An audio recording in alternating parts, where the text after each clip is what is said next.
On Christmas, my parents smiled and gave my sister our summer estate. Then told me, be happy for her. I stayed silent. Until Dad opened my gift and his smug smile vanished. Christmas morning in the Montgomery household always felt less like a holiday and more like walking onto a movie set where I was the only extra who had not been given a script. The living room was a perfect, suffocating diorama of upper-middle-class success. The tree was enormous, flocked with fake snow that shed onto the hardwood floor, heavily decorated with matching gold and silver glass ornaments. There was a fire burning in the hearth, roasting the air in the room to an uncomfortable temperature, simply because my father, Harrison, demanded the visual aesthetic of a cozy winter, even if it meant we were all sweating in our holiday sweaters. My mother, Madeline, floated around the coffee table, rearranging decorative napkins and adjusting the ribbons on the prepped gift boxes. She treated the holidays like a competitive sport, and her prize was the illusion of a flawless family. I sat on the edge of the leather armchair, holding a mug of lukewarm coffee, watching the performance unfold. I was 28 years old, living 4 hours away in a small, practical apartment that I paid for myself, completely invisible to the two people who had brought me into the world. My younger sister, Morgan, occupied the center of the plush sofa. She was 26 years old, but she sat with the expectant posture of a pampered child waiting for a parade. Morgan was the golden child. It was not a subtle preference, it was an established economic system within our family. She wore a pristine, cream-colored cashmere set that probably cost more than my monthly grocery budget, her hair perfectly styled, her expression a practiced look of delicate innocence. Watching my parents interact with Morgan was like watching investors tend to a fragile, incredibly expensive asset. My father, a man who viewed every human interaction as a transaction, looked at Morgan with a strange, protective pride. He controlled his business with an iron fist and managed family finances with ruthless efficiency, yet when it came to Morgan, the vault was always open. Madeline, on the other hand, treated Morgan as an extension of her own ego. If Morgan looked beautiful, Madeline felt successful. If Morgan was happy, Madeline had done her job as a mother. I was merely the maintenance fee they resented paying, the secondary character they only acknowledged when the primary star needed a break. There was no physical abuse in our house growing up. There were no screaming matches or shattered plates. The damage was much quieter than that. It was the silence when I walked into a room. It was the forgotten milestones and the heavily budgeted birthdays. It was the distinct realization, solidifying somewhere around my 12th birthday, that love in this house was a finite resource and the well had been completely drained by the time it was my turn to take a drink.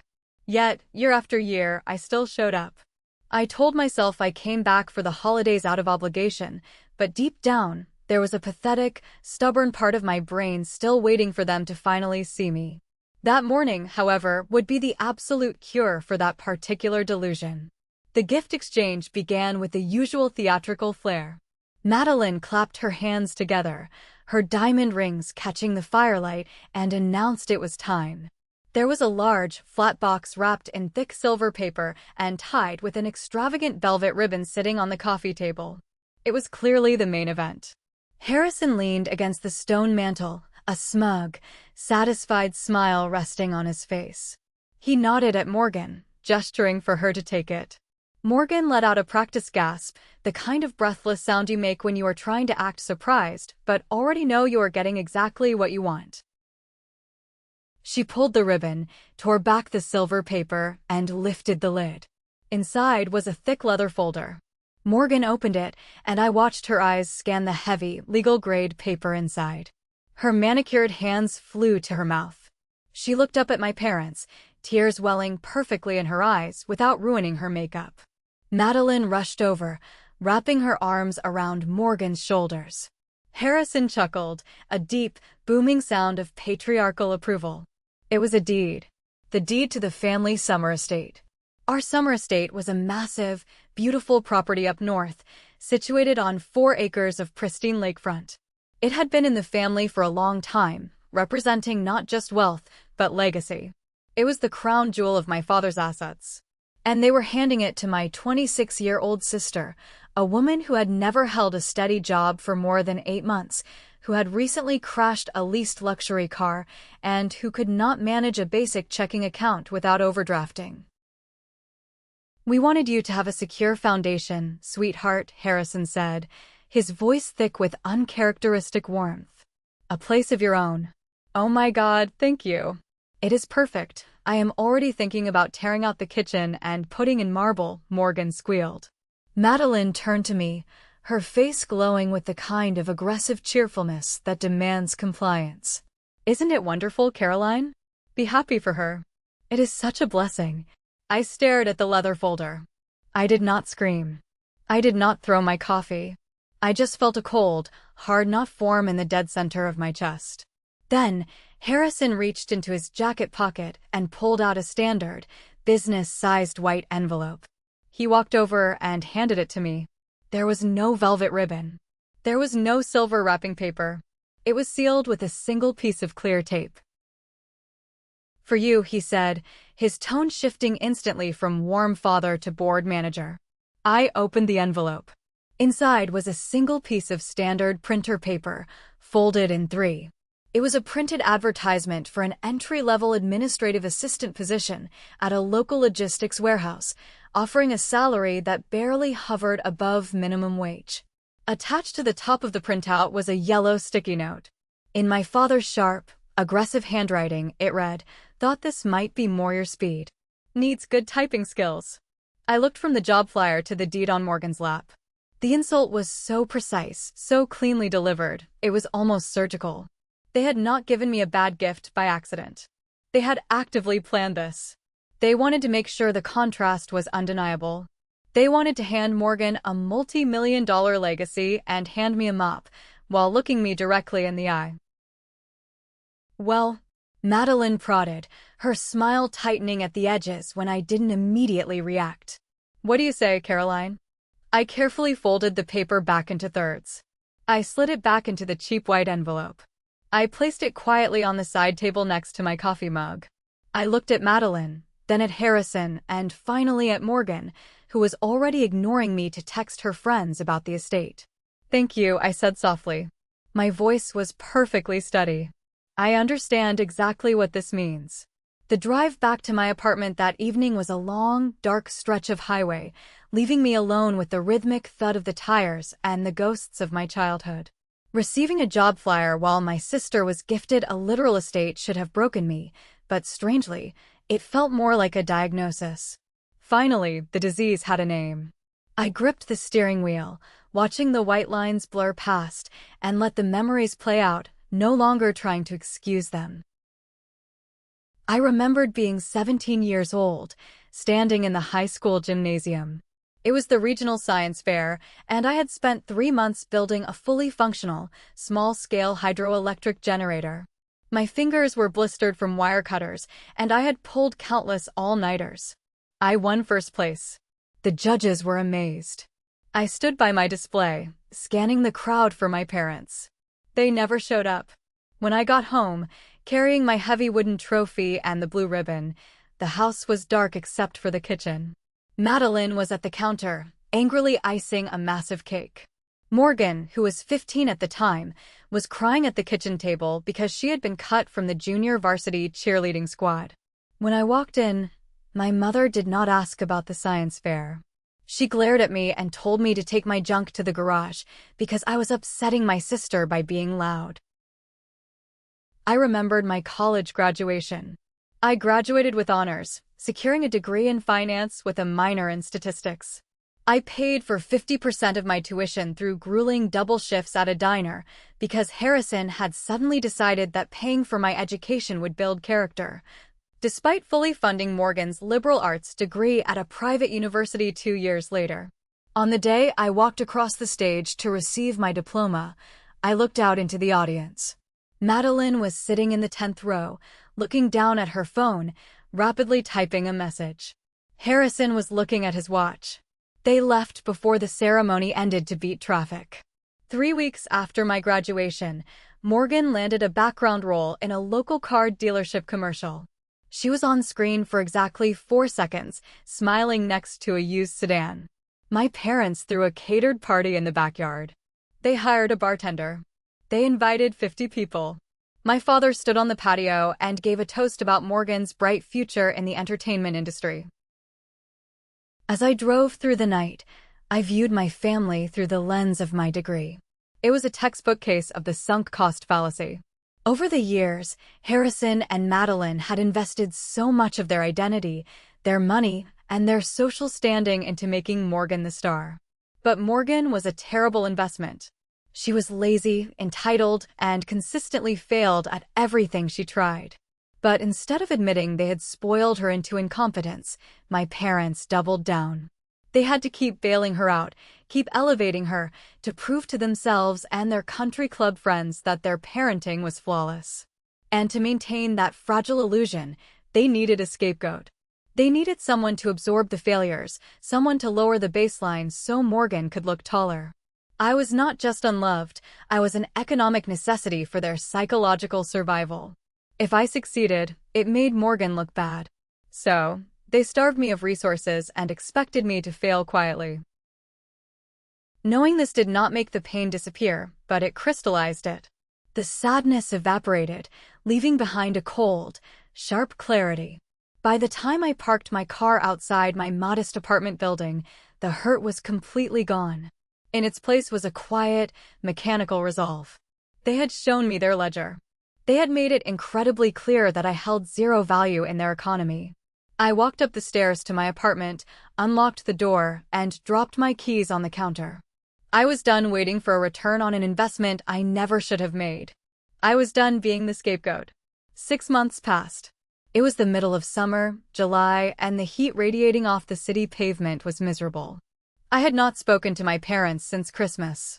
I had ignored the mandatory Easter group text, and I let my mother's birthday pass with a generic, automated floral delivery that required zero personal interaction. I was building my own life, saving aggressively, and advancing in a mid-level corporate finance role that paid well and demanded my focus. The silence from my family was peaceful. It felt like I had finally unhooked myself from a heavy, dragging anchor. Then, on a Tuesday evening, my phone rang. The caller ID flashed Madeline's name. I let it ring 3 times, staring at the screen, before my lingering, pathetic childhood conditioning forced my thumb to swipe accept. Caroline, Madeline's voice came through the speaker, thick with a syrupy, manufactured exhaustion. I am so glad you picked up.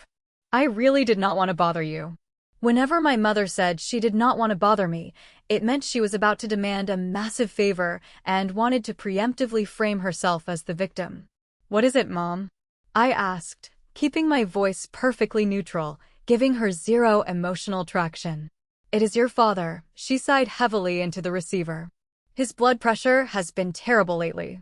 The doctor is very concerned. He is supposed to be resting, completely avoiding stress. But you know how he is. He insists on organizing his home office this weekend. There are boxes of old physical files, and he bought this complicated new computer system, and he is trying to do it all himself. I am terrified he is going to have a stroke right there on the carpet." She paused, waiting for me to step in. I stayed quiet.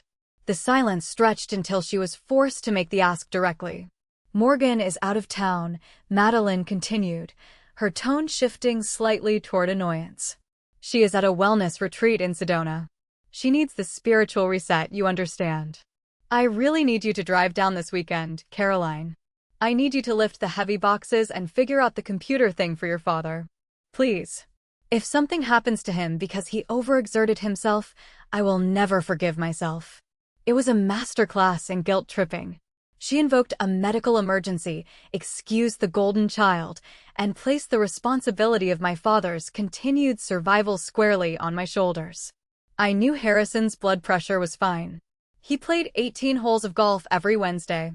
But I also knew the rules of the game. If I said no, I would be painted as the heartless, ungrateful daughter who abandoned her sick father.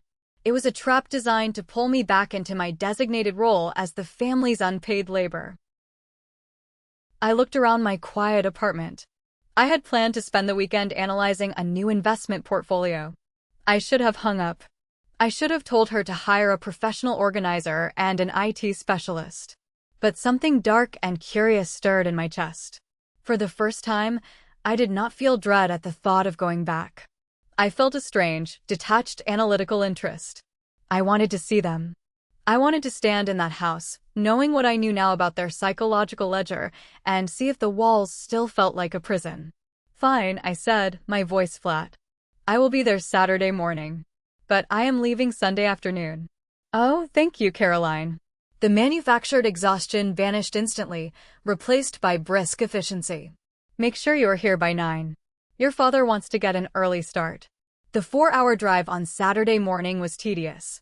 As I navigated the interstate, watching the landscape shift from concrete high-rises to sprawling suburban lawns, I fortified my mind.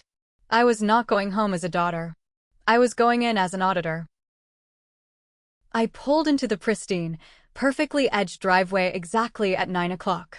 The lawn was violently green, heavily treated with chemicals to ensure not a single weed dared to exist.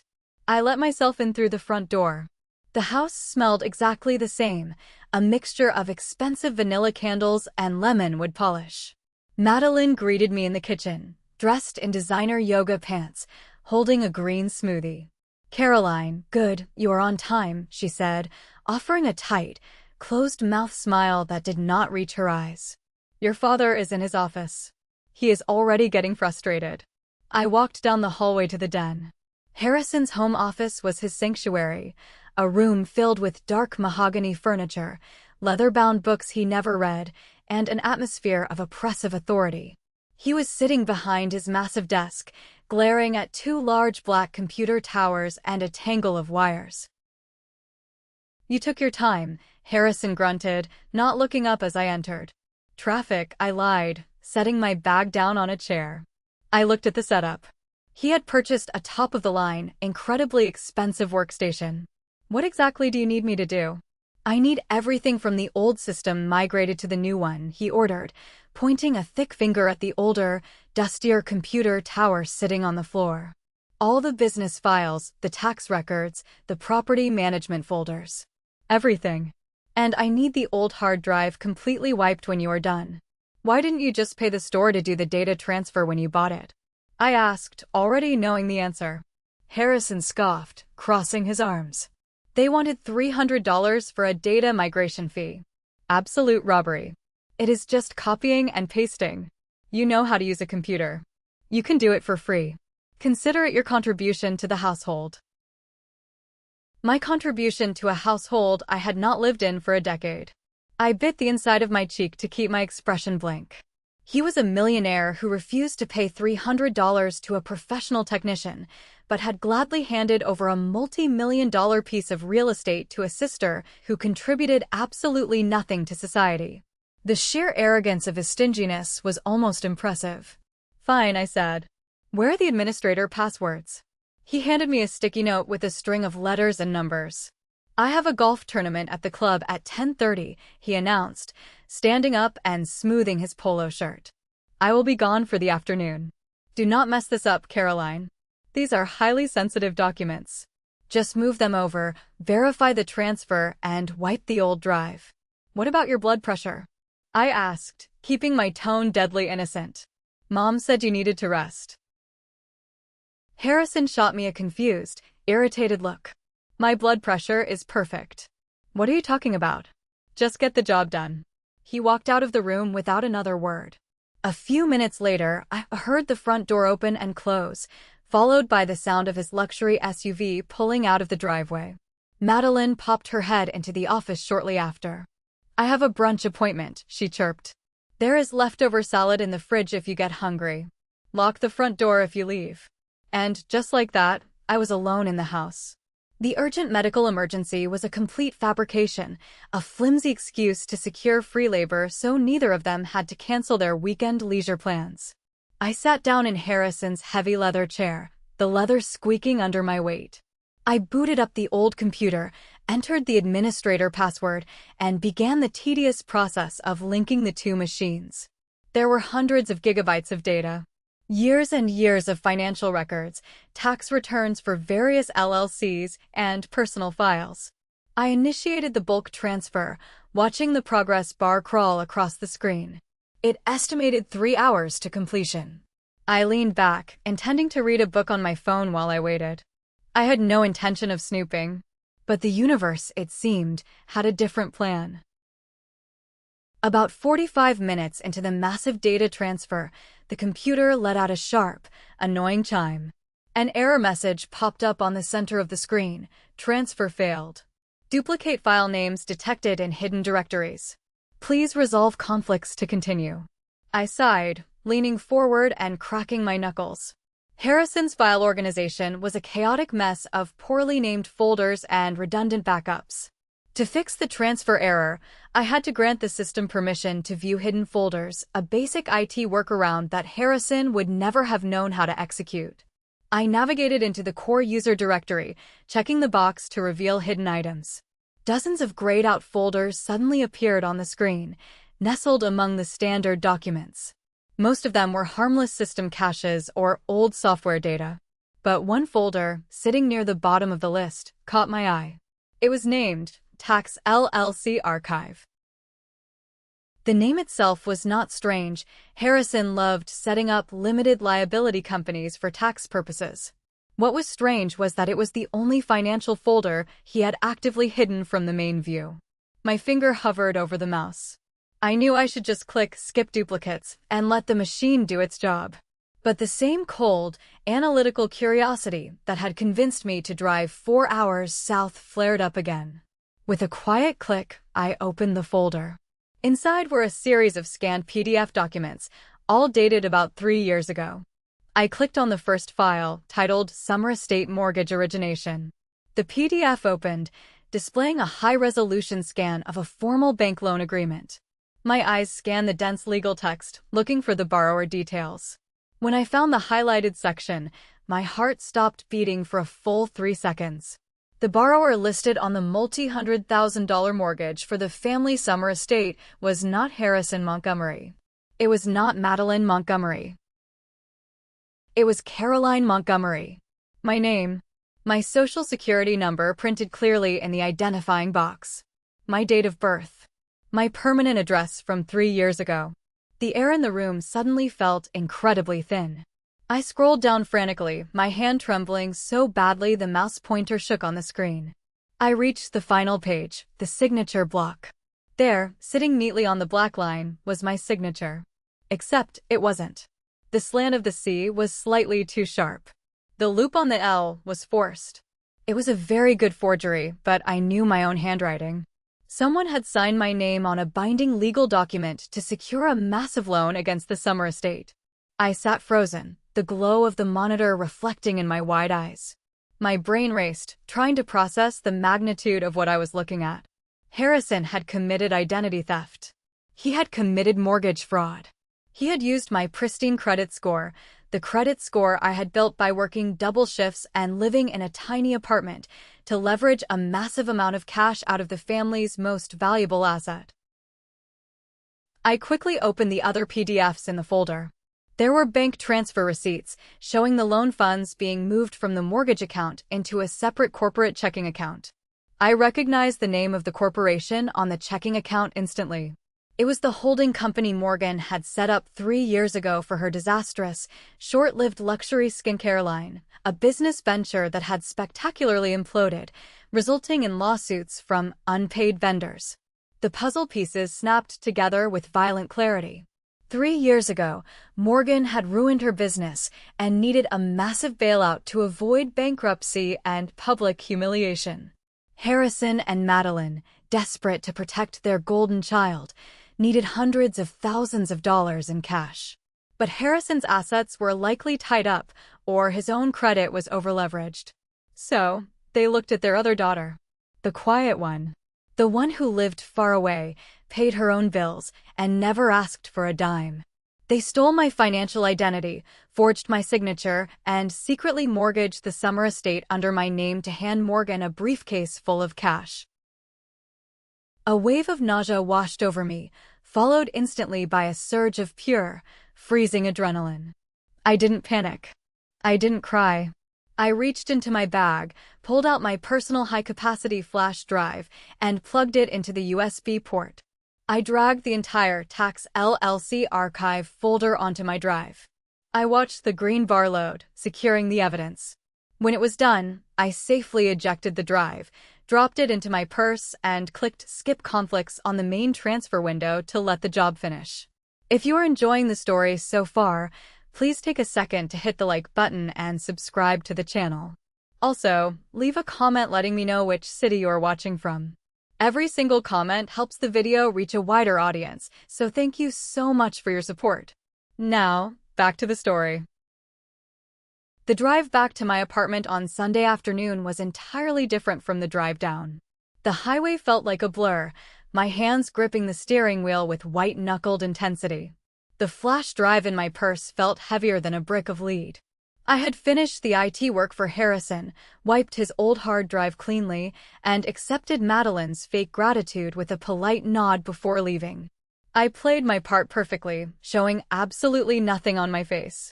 They thought I was still their obedient, clueless scapegoat. They had no idea I was carrying the digital key to their total destruction. When I finally unlocked the door to my apartment, I didn't bother turning on the main lights. The sun was setting, casting long, dark shadows across the floor.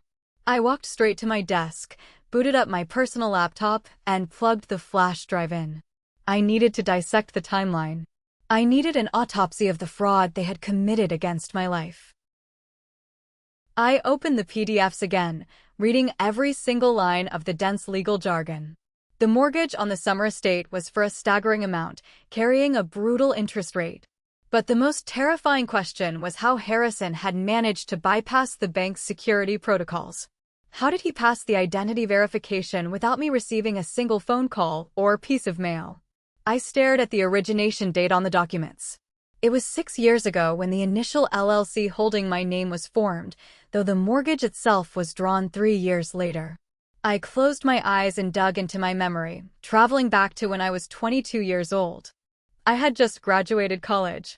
I was working my entry-level finance job, exhausted and overwhelmed.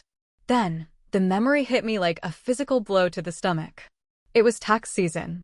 Harrison, who had never offered to help me with anything, suddenly called and insisted on having his highly paid corporate accountant handle my first real adult tax return. He told me it was a graduation gift to ensure I started my financial life on the right foot. He had overnighted a thick stack of paperwork to my tiny studio apartment. I remembered sitting on my cheap futon, talking to him on the phone. He sounded impatient. "Just sign the sticky notes, Caroline. It is standard power of attorney for the accountant and some basic incorporation forms, so we can maximize your deductions. Do not overthink it, just sign where the yellow flags are and overnight it back. I am doing you a favor." I had trusted him. Despite the emotional neglect, despite the blatant favoritism toward Morgan, he was still my father, and he was a brilliant businessman. I assumed he was finally looking out for my best interests. I had blindly signed the bottom of several blank forms and shipped them back. He had not been helping me with my taxes. He had been harvesting my signature and my legal consent. He used those blank, signed forms to establish a shell company in my name, with him acting as the managing director. For years, that shell company sat dormant, a loaded gun waiting to be fired. And 3 years later, when Morgan desperately needed a bailout for her failed skincare brand, Harrison pulled the trigger. He used the shell company, backed by my pristine credit, to secure a massive loan against the family estate. He forged my signature on the final closing documents, keeping all the mail and notifications routed to his corporate P.O. box. I leaned back in my chair, the glow of the laptop illuminating the dark room.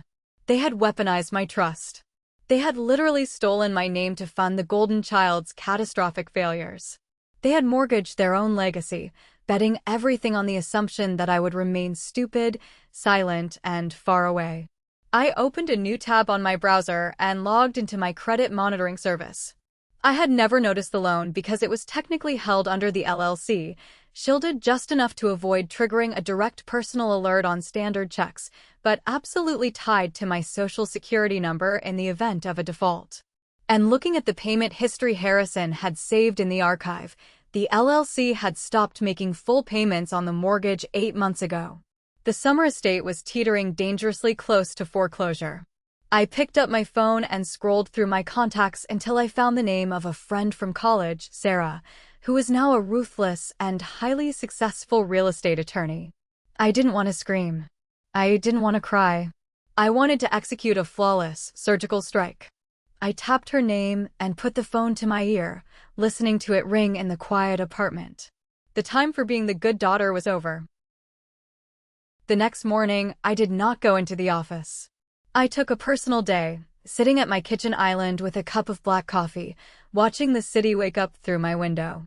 I waited until exactly 9 o'clock before dialing the number for Vivian, a close friend from my university days who had gone on to become a ruthless, highly effective real estate and corporate attorney. When she answered, I did not exchange pleasantries. I told her I was sending over a secured file containing several scanned documents, and I needed her to review them immediately. 30 minutes later, my phone rang. Vivian's voice was completely devoid of its usual warmth. It was sharp, professional, and laced with genuine shock. Caroline, Vivian said slowly, I am looking at a textbook case of aggravated identity theft, wire fraud, and mortgage fraud. The signatures are forged, but the social security number, the birth dates, the old addresses, they all belong to you. Whoever set this up knew your exact personal history. If you take this to the authorities, the person who executed this will face mandatory federal prison time. I took a slow sip of my coffee. It was my father. He used it to bail out my sister's failed business. The silence on the other end of the line was heavy. When Vivian finally spoke, her tone had softened into deep sympathy, but her legal mind was still working. I am so incredibly sorry, Caroline. But we need to act quickly. If we go to the police, the investigation will be massive. Your family will be completely torn apart in the public eye. That is exactly what I do not want, I replied, my voice steady and cold. If I go to the police, my father gets indicted. My mother will cry on local television, spinning a narrative about how I am a vindictive, ungrateful daughter destroying her own family over a misunderstanding. Morgan will play the traumatized victim. I will be dragged through years of court hearings, forced to sit in rooms with them, forced to listen to their excuses. They will turn it into a circus, and I refuse to buy a ticket. Then what do you want to do? Vivian asked. I want you to look into the current status of that mortgage, I instructed her. Find out exactly how far behind they are on the payments. It took Vivian less than 48 hours to pull the completely unredacted financial records. The situation was far worse than the single missed payment alert I had seen. Harrison had not made a full payment on the summer estate mortgage in 9 months. The bank had already initiated quiet foreclosure proceedings. Harrison was desperately trying to stall them with high-priced lawyers, likely scrambling to find private financing to cover the massive deficit, but he was completely out of options. The estate was scheduled to be seized and put up for a private bank auction in late October. I opened my laptop and looked at my personal investment portfolios. For the last 6 years, while Morgan was buying designer clothes and crashing leased cars, I had lived like a financial monk. I drove a 10-year-old sedan. I cooked all my meals at home. I invested every single bonus, every tax refund, and every spare dollar into aggressive, high-yield index funds. Vivian, I said, calling her back later that afternoon. I do not want to press criminal charges. I want to buy the debt. I want to buy the house out from under them. The next 3 months were a grueling, silent war of paperwork and legal maneuvering. I did not breathe a word of this to anyone outside of Vivian's office. To my family, I remained the distant, invisible daughter. Madeline texted me occasionally to complain about the weather or to brag about Morgan's new, wealthy boyfriend. I replied with generic, polite responses, giving them absolutely no reason to suspect that the ground beneath their feet was currently being dismantled. Vivian executed the strategy flawlessly. First, she established a completely anonymous limited liability company based in a state with extremely strict corporate privacy laws. My name was buried so deeply behind proxy agents and legal veils that Harrison would need a federal subpoena to ever connect the company to me. Next came the acquisition. Because the summer estate was deeply underwater and the bank wanted to clear the toxic asset from their books before the end of the fiscal year, Vivian approached them on behalf of my anonymous company. We offered to purchase the defaulted mortgage note directly in a private cash and financing hybrid deal, slightly above the anticipated auction reserve price. The bank, eager to avoid a lengthy public auction process, accepted the offer. I liquidated a significant portion of my hard-earned stock portfolio and secured a private commercial loan for the remainder. It was a massive financial risk, tying up almost everything I had built, but I was not doing this for real estate investment. I was doing this for absolute closure. By late November, the ink was dry. The bank transferred the debt and subsequently the deed in lieu of foreclosure directly to my holding company. Harrison's stalling tactics had failed, but the bank had not yet notified him of the final private sale. He likely thought he had secured another 30-day extension. He had no idea that the bank no longer owned the property. I owned it. I was officially the sole, legal proprietor of the Montgomery family summer estate. The crown jewel of my father's legacy, the multi-million-dollar property he had smugly handed over to my sister while tossing me a minimum-wage job flyer, now belonged entirely to me. And Harrison was officially a trespasser in a home he no longer had any right to enter. Sitting in my apartment, holding the thick, notarized envelope from Vivian containing the final, recorded deed, I expected to feel a massive rush of adrenaline. I expected to feel the fiery thrill of revenge. Instead, I felt a profound, settling peace. It was the feeling of a broken bone finally being set back into its proper place. For 28 years, they had controlled the narrative. They had dictated my worth, my place in the hierarchy, and my emotional stability. They had stolen my name, but I had used my own sheer will and discipline to buy their kingdom. I placed the deed onto my kitchen counter. The trap was fully set, the legal steel jaws locked open. All I had to do now was wait for December. I was going home for Christmas. December arrived with a bitter, biting cold. On Christmas morning, I packed my small overnight bag, grabbed a single, unadorned white box from my desk, and began the 4-hour drive south. The sky was an unbroken sheet of gray clouds, threatening snow but never quite delivering it. The heater in my old sedan blasted dry air against my face, keeping me awake. I felt completely detached, like an actor driving to the final performance of a play that had run for far too many seasons. When I pulled into the driveway, the house looked exactly the same as it had a year ago. The massive wreath hung perfectly centered on the heavy oak front door. The lawn, though dormant for winter, was impeccably manicured. I walked inside, immediately hit by the overwhelming scent of cinnamon and expensive pine. The living room was a perfect, symmetrical echo of the previous Christmas. The enormous flocked tree dominated the corner. The fire was roaring, making the room uncomfortably hot.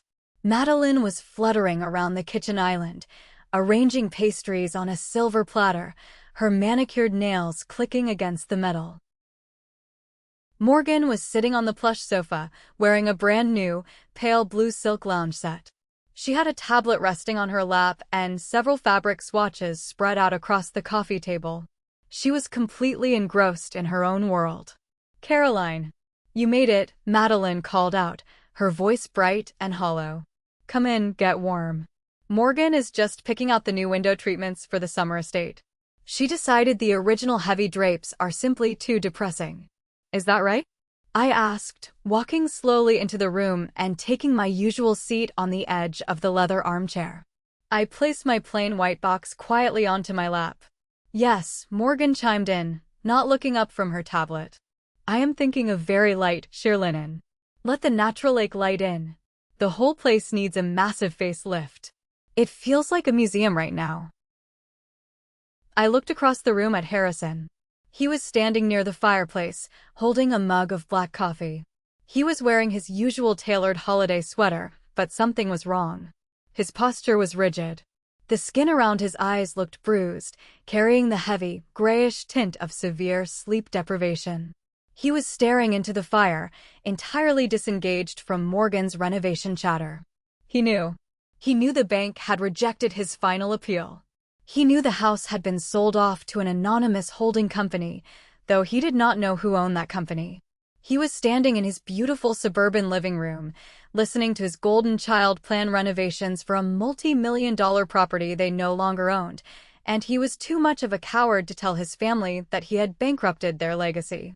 He was playing the part of the wealthy patriarch, but he was completely hollowed out, living on borrowed hours before the eviction notices arrived.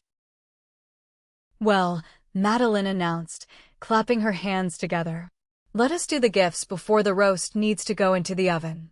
Harrison, why don't you start?" The performance began. The gift exchange was a predictable display of excessive spending. Morgan squealed with delight as she unwrapped a velvet box containing a diamond tennis bracelet from Harrison.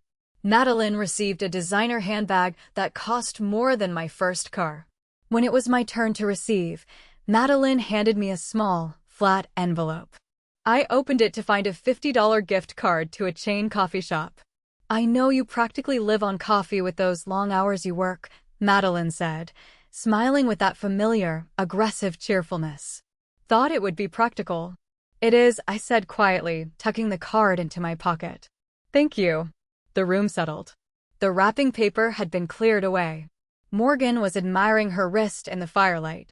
Harrison was staring blankly at the floor, occasionally bringing his coffee mug to his lips without drinking. "I have one more," I said. My voice was not loud, but it cut through the room like a cold draft. Madeline blinked, looking over at me. I stood up from the armchair, holding the plain white box. There was no ribbon. There was no wrapping paper. I walked across the plush carpet and stopped directly in front of Harrison. I held the box out to him. He looked at it, then up at me, his eyes narrowing slightly. He assumed it was just another cheap, obligatory gift, a tie, or perhaps a book he would never read. He took the box from my hands, annoyed by the interruption to his brooding. "What is this, Caroline?" he muttered, pulling the lid off. Inside was a thick stack of heavy, legal-grade paper, bound by a black clip. The top page was printed with bold, stark lettering. Harrison reached in and pulled the papers out. He adjusted his reading glasses and looked down at the first page. It was the formally recorded, notarized deed of the Summer estate. Highlighted in bright yellow was the name of the new owning entity, my holding company. And right beneath it, clearly identifying the managing director, was my full legal name, Caroline Evelyn Montgomery. I watched his eyes scan the words. The physical reaction was immediate and terrifying. The color completely drained from his face, leaving his skin the color of wet ash. His breathing stopped. The second page of the packet was a formal, legally binding eviction notice, demanding the immediate removal of all personal property from the premises within 14 days. The third page was the kill shot. It was a fully drafted, unfiled civil lawsuit and a drafted criminal complaint detailing the exact timeline of the identity theft, the forged signatures on the LLC documents, and the fraudulent mortgage origination. A bright red sticky note, placed there by my attorney, read, "To be filed with the federal prosecutor immediately upon any harassment, retaliation, or failure to vacate." Harrison's hands began to shake. Not a slight tremor, but a violent, uncontrollable rattling that caused the heavy papers to smack against each other. He opened his mouth, but no sound came out. He looked up at me. His eyes were wide, filled with a mixture of absolute terror and a sudden, crushing realization of who he was actually dealing with. He was looking at the quiet, invisible daughter and realizing he had severely underestimated the depth of my memory and the scale of my patience. "Harrison?" Madeline asked, her voice laced with sudden concern. She stepped toward him. "Harrison, what is wrong? What is it?" He could not answer. He just kept staring at me, the papers trembling violently in his hands, his entire empire collapsing quietly onto the living room floor. Madeline did not wait for his answer. She stepped directly into his personal space, grabbed the edge of the legal packet, and ripped it out of his trembling hands. Harrison let them go without a fight, his arms dropping limply to his sides. Madeline quickly scanned the bold text at the top of the deed. Her brow furrowed in deep confusion. She read the eviction notice, her lips moving silently as her brain tried to process the impossible information. She did not immediately understand the complex details of the mortgage fraud or the unfiled lawsuit on the third page, but she absolutely understood the words deed of trust, transfer of ownership, and eviction. Caroline, Madeline breathed, her voice high and thin, like a wire pulled too tight. She looked from the papers to my face, her eyes darting frantically. What is this? This says you own the lake house. This says you're evicting us. This is a sick joke. Harrison, tell her this is a sick joke. Harrison remained completely silent. He stared blankly at the flocked Christmas tree, looking like a man who had just survived a massive car crash, but had not yet realized he was bleeding out. Morgan finally looked up from her tablet. The tension in the room was so thick it was physically oppressive. She dropped her fabric swatches onto the table. Mom? What is going on? Why is Caroline making Dad look like that? Tell them, I said. My voice was calm, perfectly level. I did not yell. I did not raise my pitch. Tell them how you funded Morgan's skincare business 3 years ago. Tell them how you stole my social security number, forged my signature, and secretly mortgaged the estate because you couldn't afford to bail out your golden child's failures. Tell them how you defaulted on the loan and how the bank foreclosed on your legacy 2 months ago. Morgan let out a sharp, confused gasp. Mortgage the estate? Dad, what is she talking about? You gave the estate to me. Madeline's hands were shaking now too. She looked at Harrison, begging him with her eyes to scream at me, to call me a liar, to reassert his dominance and fix the narrative. But Harrison had nothing left. He was completely out of moves. The unfiled criminal complaint was a loaded gun pointed directly at his freedom, and he knew I was holding the trigger. You. Madeline choked out, turning her horrified gaze back to me. Her carefully constructed reality, the illusion of her perfect, wealthy family, was shattering into a million jagged pieces right in front of her. You bought the debt. You took our home. I did, I replied simply. I used the savings I built while you were throwing parties for Morgan. I bought the distressed debt from the bank, and I took the title. You little. Madeline's face twisted into a mask of pure, ugly rage. She took a step toward me, her hands balling into fists. You vindictive, jealous little monster. You planned this. You came into my house today just to destroy us. I did not flinch. I stood perfectly still, letting her anger wash over me like a warm breeze. I looked at Madeline, then at Harrison, and finally at Morgan, who was crying silently on the sofa, her diamond bracelet glittering in the firelight. I will not be sharing the summer estate, I said softly, delivering the line with surgical precision. Not this time. The silence that followed was the heaviest thing I had ever experienced. It was not the peaceful silence of a quiet morning, it was the suffocating, dense silence of a vacuum following a massive explosion. No one moved. No one spoke. The only sound in the room was the crackling of the artificial fire in the hearth and the ragged, shallow breathing of my mother. I stood there for a long moment, simply observing them. I watched Harrison, a man who had spent his entire life bullying, controlling, and manipulating the people around him, reduced to a hollow, trembling shell. He was not devastated because he had hurt me. He was not experiencing a sudden revelation of fatherly guilt. He was devastated because he had lost his power, his wealth, and his absolute control over the family narrative. I watched Madeline. The rage had slowly drained from her face, replaced by a creeping, horrifying despair. She was looking at Morgan, then at Harrison, realizing that the perfect diorama she had fiercely protected for decades was entirely built on fraud and theft. The country club friends would find out. The extended family would find out. The social humiliation would be absolute, and for a woman like Madeline, social humiliation was a fate far worse than death. And Morgan just sat there, clutching her knees to her chest, looking like a lost, terrified child. For the first time in her 26 years of life, the protective bubble had popped. There was no money to bail her out. There was no estate to renovate.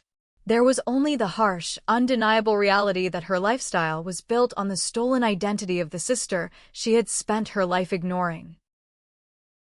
I realized, standing in that ruined living room, that I did not need an apology. An apology from them would be meaningless, just another manipulation to try and soften the blow or negotiate a better outcome. I did not want their tears, and I certainly did not want their understanding. I just wanted them to know that I had seen them, completely and truly, for exactly what they were. I slowly reached down and picked up my small overnight bag from the floor. I turned my back on them and walked purposefully toward the front hallway. I did not look over my shoulder. I did not pause to deliver a final, dramatic monologue. I had said everything that needed to be said. I opened the heavy oak front door. The gray clouds had finally broken, and a light, steady snow was beginning to fall, dusting the pristine lawn in a layer of pure white. I stepped out onto the porch and pulled the door shut behind me with a solid, satisfying click. The cold December air hit my face instantly, sharp and biting. I inhaled deeply, filling my lungs until they ached. It was the cleanest, most refreshing breath of air I had taken in my entire life. The suffocating weight I had carried in my chest since childhood, the desperate need for their approval, the agonizing pain of being invisible, was completely gone. I walked down the driveway to my car, the snow crunching softly beneath my boots. I started the engine, turned up the heater, and drove away without ever looking in the rearview mirror. 3 weeks later, in the dead of January, I drove up to the summer estate. The property was buried under a thick blanket of snow. The long, winding driveway had not been plowed, so I parked my car near the main road and walked the rest of the way, my boots sinking deep into the drifts. The trees were bare, their black branches scratching against a pale, winter sky. When I reached the main house, I unlocked the front door using the shiny new keys Vivian had sent me. The interior was freezing. Harrison and Madeline had clearly received the message. The house was entirely empty. All the heavy, pretentious furniture was gone. The ridiculous oil paintings had been taken down, leaving lighter, rectangular shadows on the walls. The only things left were the dust motes dancing in the cold sunlight streaming through the large windows. I walked slowly through the empty rooms. My footsteps echoed loudly against the original hardwood floors that Morgan had wanted to tear out. I stood in the center of the massive living room, looking out through the floor-to-ceiling glass doors at the frozen expanse of the lake. It was a beautiful piece of real estate, truly breathtaking. But as I stood there, rubbing my arms against the chill, I realized something profound. I did not like this house. I hated the vaulted ceilings that made every conversation echo. I hated the dark wood paneling in the dining room that made it feel like a cave. I hated the memories attached to this place, the summers spent confined to the small back bedroom while Morgan hosted loud pool parties with her friends, the dinners where I was ignored, the constant, suffocating pressure to be smaller, quieter, and less visible. I had not bought this house because I wanted to live in it. I had not spent my life savings because I wanted a vacation home on a lake. I bought it because it was the physical manifestation of their favoritism. It was the fortress they had built to protect their golden child, and I needed to prove to myself that I had the power to tear it down. I needed to hold the keys in my hand to truly understand that they could never hurt me again. I pulled my phone from my coat pocket and dialed a number I had saved the night before. A cheerful voice answered on the second ring. "Hello, this is Marcus with Lakeshore Premium Realty. How can I help you today?" "Hi Marcus," I said, my voice echoing slightly in the empty room. "My name is Caroline Montgomery. I have a 4-acre waterfront property that I need to list on the market immediately. I am looking for a quick, aggressive cash sale. I am completely emptying the asset." I hung up the phone and smiled. The money from the sale of the estate would be astronomical. It would completely reimburse my savings, clear the commercial loan, and leave me with a multi-million-dollar foundation to build a life entirely of my own design. I turned away from the frozen lake, walked out the front door, and locked it for the very last time. People often talk about family as if it is an unbreakable contract, an absolute mandate of loyalty simply because you share the same genetic material. Society tells us that we must forgive, that we must turn the other cheek, that holding a grudge is a poison that only destroys the vessel carrying it. But sometimes, forgiveness is just a weapon used by abusers to maintain their access to you. Sometimes, walking away is not an act of bitterness, it is the ultimate act of self-preservation. Harrison and Madeline Montgomery did not love me. They loved the utility I provided. They loved the fact that my pristine credit score could be harvested to fuel their delusions of grandeur. They viewed me as an unlimited resource, a bank vault they could crack open whenever Morgan needed to be rescued from her own incompetence. I used to wonder if I was the problem. For years, I carried the heavy, secret fear that there was something inherently unlovable about me, something broken that made it impossible for my own parents to look at me with pride. But the documents proved otherwise. They proved that their neglect was not an accident, it was a calculated, economic strategy. I was just a line item on their psychological balance sheet. By executing that silent, legal checkmate, I did not just take their house. I took back my name. I took back my financial security. Most importantly, I took back the narrative. They can no longer tell themselves the story of the perfect, wealthy family. They have to wake up every single morning in whatever smaller, rented house they now live in and remember that they were outsmarted, outmaneuvered, and legally evicted by the daughter they threw away. I am 30 years old now. I live in a different state, in a house I bought with cash, far away from the snowy winters of the Midwest. I do not speak to Harrison, Madeline, or Morgan. I do not check their social media, and I block any unfamiliar numbers that try to call my phone. I have built a quiet, peaceful, and fiercely protected life. But sometimes, when the weather turns cold and the holidays approach, I think about that Christmas morning. I think about the look on Harrison's face when the color drained from his skin. I think about the profound, heavy silence in that beautiful, stolen living room. And I wonder how the audience views the scales of justice in a story like this. They stole my identity to fund their golden child, so I legally bought their prized possession, dismantled their legacy, and walked away forever. Am I the bad guy here? Thank you for watching. If you haven't subscribed yet, please hit that button and let me know your verdict in the comments below.